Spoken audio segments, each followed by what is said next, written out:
আসসালামু আলাইকুম। সুপ্রিয় সিলেট বোর্ডের ২০২৫ সালের এসএসসি পরীক্ষার্থীরা, আশা করি তোমাদের আইসিটি পরীক্ষা ভালো হয়েছে।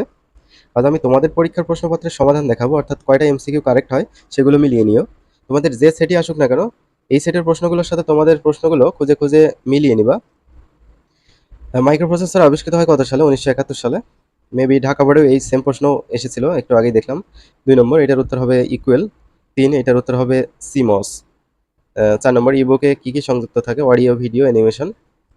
তো টেবিল দেখে ৫ ও ৬ এর উত্তর দিতে হবে। এখানে ৫ এর উত্তর হচ্ছে ঘ নাম্বার, ৬ এর উত্তর হবে ১ ও ২, আরোহী, অবরোহী। ৭, ভাইরাসের নামকরণ নির্ধারণ করা হয় কত সালে? ১৯৮৩ সালে। ৮ নম্বর, এখানে দেখো হচ্ছে গ নম্বর উত্তর হবে। ৯, এটার উত্তর হচ্ছে ক নম্বর। ১০, যার উত্তর হচ্ছে ক। ১১ এর উত্তর ইমেইলের পূর্ণরূপ ইলেকট্রনিক মেইল। ১২, ডেটাবেসকে কি বলা হয়? তথ্য ভান্ডার। ১৩, এটার উত্তর ক নম্বর। ১৪, ব্যান্ডউইথ কি? ডেটা প্রবাহের হার।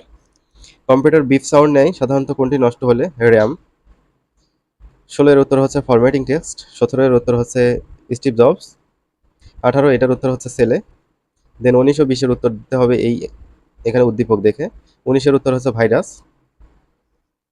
২০ এর উত্তর হচ্ছে অ্যান্টিভাইরাস। ২১ এর উত্তর হচ্ছে স্লাইড।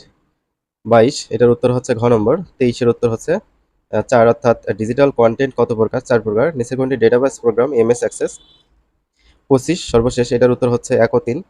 শিক্ষার্থীরা, তোমাদের কয়টা এমসিকিউ হয়েছে অবশ্যই কমেন্ট করে জানাবা। আর আমাদের অ্যাপটি ইনস্টল করবা। অ্যাপের মধ্যে তোমাদের যে পরীক্ষাগুলো বাকি আছে সেগুলো সাজেশন আপলোড করা হবে ইনশাল্লাহ। কিছু কিছু সাজেশন অলরেডি তোমরা পেয়ে গেছো, যেমন আইসিটি সাজেশন দেখে অনেকেই পরীক্ষা দিয়েছো, এটা অনেকেরই ভালো হয়েছে।